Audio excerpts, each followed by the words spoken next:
Assalamualaikum warahmatullahi wabarakatuh. Selamat pagi.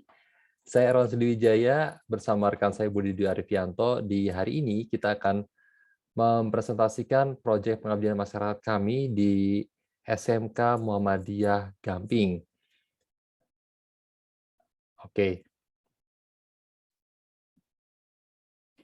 Maaf. Ya, ini dia judulnya, Pengembangan Media Pembelajaran Berbasis Podcast. Nah, ini dia SMK Muhammadiyah Gamping. Jadi, pembelajaran online sudah mereka lakukan selama pandemi. Dan yang kami temukan itu materi pembelajarannya monoton. Jadi hanya modul dengan format PDF yang di-share ke siswa, dan siswa harus belajar secara mandiri, lalu mereka mengerjakan tugas. Dan kemudian dikirimkan melalui WhatsApp group tugasnya, dan dampaknya dari sini adalah turunnya motivasi belajar. Pada saat kami observasi, kami menemui kepala sekolah, Bapak Sarti, dan beliau bercerita panjang lebar bahwa di SMK Muhammadiyah Gamping, wawasan gurunya masih terbatas, terutama dalam pengembangan pemahaman teknologi.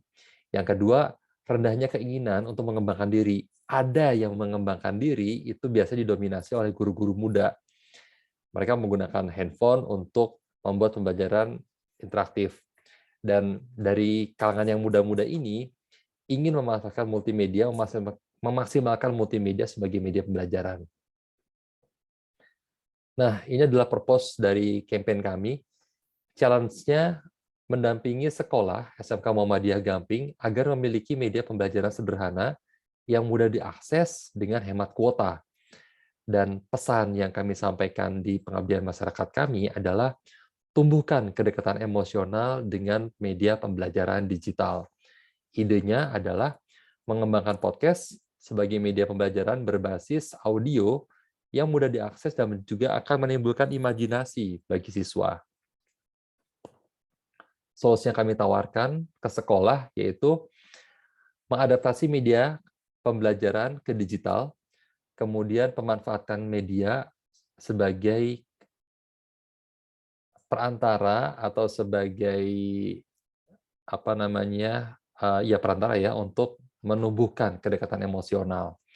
Kemudian media pembelajaran digital ini harus sederhana, mudah diakses, dan juga hemat kuota. Metodologi kami dari tadi observasi untuk menggali problem, kemudian saat ini adalah workshop. Setelah workshop nanti ada instalasi studio podcast, dan juga pretest serta post-test. Jadi workshop-nya kami adakan dalam 2 sesi. Sesi pertama adalah pengantar, sesi kedua adalah latihan. Sesi pengantar penulisan naskah podcast. Narasumbernya adalah Dr. Fajar Junaidi, dan beliau menjelaskan materi karakter podcast sebagai media audio, serta bagaimana sebuah podcast bisa dijadikan inovasi media pembelajaran. Kemudian workshop yang kedua, latihan menulis naskah podcast. Narasumbernya adalah saya sendiri, Erwan Sudiwijaya. Jadi kami mengajarkan bagaimana membuat naskah podcast berdurasi 30 menit. Dan segmennya ada 5, yaitu pembuka, penutup, serta 3 segmen dari materi pembelajaran. Kemudian, setelah kami lakukan pelatihan, maka kami berharap program ini dapat sustain. Agar dapat sustain, maka kami menghibahkan studio podcast di SMK Muhammadiyah Gamping. Yang pertama bertujuan untuk meningkatkan kapasitas produksi podcast. Yang kedua, kami bekerja sama dengan PCM Gamping untuk menginstal studio ini, dan kami harapkan guru dapat memproduksi podcast dengan mudah dan juga nyaman, serta kualitas podcast yang dihasilkan menjadi semakin baik dengan ruangan yang kedap suara dan juga mikrofon yang memang spesifikasinya untuk podcast. Ini adalah hasil post-test dan pre-test dari workshop. Sebetulnya karena yang diajarkan didominasi oleh guru-guru muda, maka pada kesadaran konten audio sebagai media pembelajaran jarak jauh, di sini dari yang berwarna hijau itu pretest serta warna biru itu post-test, pergerakannya naik sih, tapi nggak terlalu banyak karena mereka sudah pada tahu. Terus kemudian kesadaran manfaat konten audio sebagai media pembelajaran jarak jauh, ini juga sama, di konten yang berwarna hijau masih ada yang belum tahu, kemudian berjumlahnya semakin sedikit dan meningkat di semakin banyak yang tahu. Terus kemudian penggunaan media perekam, ponsel sebagai media perekam untuk membuat konten audio sebagai media pembelajaran jarak jauh, ini juga guru sudah banyak yang tahu, walaupun setelah post-test lebih banyak yang tahu, dan di akhir kemampuan membuat naskah ini dari banyak yang belum tahu menjadi lebih banyak yang jadi bisa. Nah, kalau boleh disimpulkan dari sini,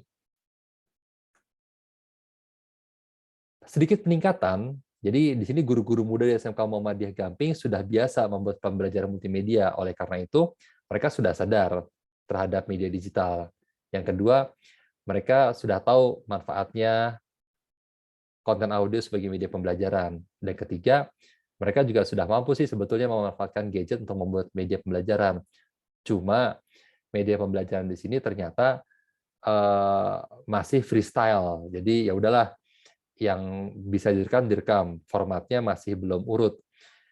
Nah, di sini pada materi pembuatan naskah podcast terdapat peningkatan yang signifikan. Jadi Bapak Ibu guru jadi tahu kalau podcast ini sebetulnya bukan pengganti media pembelajaran, tapi sebagai pengantar yang memberikan preview untuk materi di pertemuan tersebut, dan buku tetap sebagai media utama. Namun karena previewnya bersifat audio, bisa memunculkan kedekatan emosional pada siswa. Baiklah, itu saja yang bisa kami presentasikan. Terima kasih. Wassalamualaikum warahmatullahi wabarakatuh.